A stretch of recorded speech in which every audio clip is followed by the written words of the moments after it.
I want to recap a trade that I took today on Apple, and I kind of want to show you guys a little bit of an inside peek of the way that I analyze charts prior to the way the market opens or prior to the market opening to when I'm actually looking to get in these trades and kind of show you guys exactly what I'm looking for. So starting off yesterday, doing my homework, doing my due diligence, you got to remember, guys, even though we're day trading, we need to put in the extra hours. We need to put in the focus and kind of do the charting prior to the market open. So that way we kind of have a good directional bias, right? So what I was looking at, trading above the 10 and the 5-day moving average on the daily time frame. If we kind of look at this price action, we've been essentially going sideways on Apple with this 194.55, 155 area acting as a level of resistance. So this is going to be our top supply zone here. But the context, the overall context of this move is bullish. So even with the back testing that we had here going back into early July, you can see we pulled right into the 20 SMA and kind of bounced, and then we pulled right back into the 10, and then now we're kind of just going sideways, a little bit of distribution. So realistically, I don't have a whole lot of urge to short Apple. I'm just going to essentially wait for my long setups to take place, and when I get those long setups on the smaller time frames, I'm going to go ahead and throw my darts.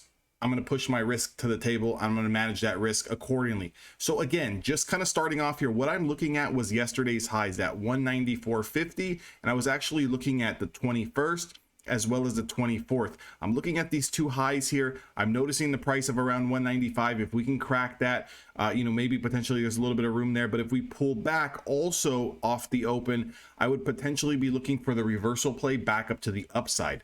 That's exactly the play that I took today, and I kind of want to outline that really quickly. So if we kind of look at the 5-minute time frame here, we can see a lot of choppiness action, and I'm going to blow this up so we can see it a little bit better. Right off the open, we can see an initial spike followed by a back test. However, we're never losing the pre-market lows. We've never closed below the pre-market lows. We didn't start to build below the pre-market lows. So what I'm going to do now, I'm coming into the stock to the day today with my homework done on the chart. I'm already long biased. The daily chart looks like it wants to go higher, so I don't really want to mess around with the short positions. I kind of just want to wait for those pullbacks and then kind of either bounce the stock or look for that breakout over that 195. So you can see here we put in this first close over the 20 SMA at 6:35 a.m. However, the next candle never confirms. Invalid trade. So even though we had a good setup, it didn't confirm. There's no room to take the trade. We have a little bit of a short setup here. However, keep in mind, from my homework, I'm looking for longs. I'm not looking for the short position. Those pullbacks, I'll go ahead and leave them aside because the daily chart is still over daily supply, meaning the 5 and 10-day moving average.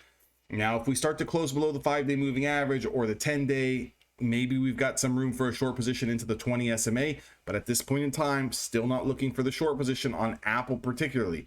So as we can see, the first setup here that takes place at 650, we get the close back over the 20 SMA. We've got these lows kind of marked out here. All I'm looking for is the confirmation. Next candle is a little bit of a consolidation candle. And then here's my entry at 7 a.m., guys.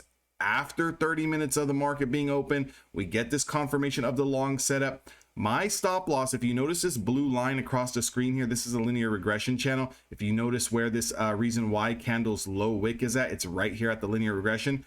So if we get a false breakout and close below the linear regression channel and my reason why candle's low, I will just take the loss and stop out.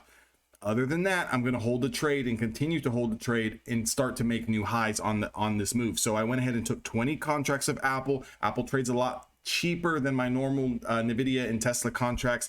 So again, had full confidence and I was okay comfortability wise, taking a little bit more size on this position because the dollar amount kind of breaks out to the same as what I trade Nvidia and Tesla.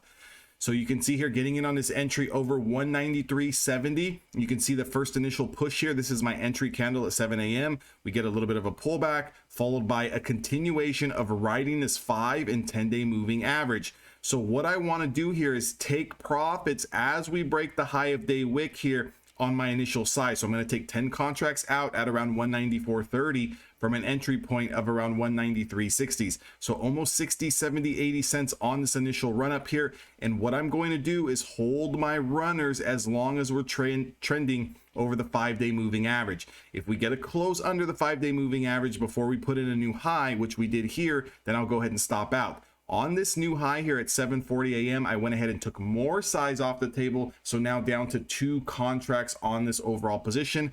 And then the last 2 contracts got stopped out once we closed below the 5 SMA. So this is a perfect way where you can kind of use the 5 and 10-day moving averages to kind of gauge your trailing stop loss here. Use the 20 SMA on a directional bias day, meaning that you've already done your homework. You're looking for the specific long setups because the daily chart looks like a long-sided trade. We really don't want to be messing around with short side trades if the overall daily chart looks like it's bullish. So keep that in mind when you're looking to scalp. I just want to make this short video for you guys so you guys can get the idea of it. Hope you guys enjoyed it. Again, like, comment, subscribe. We'll see you guys all in the next one.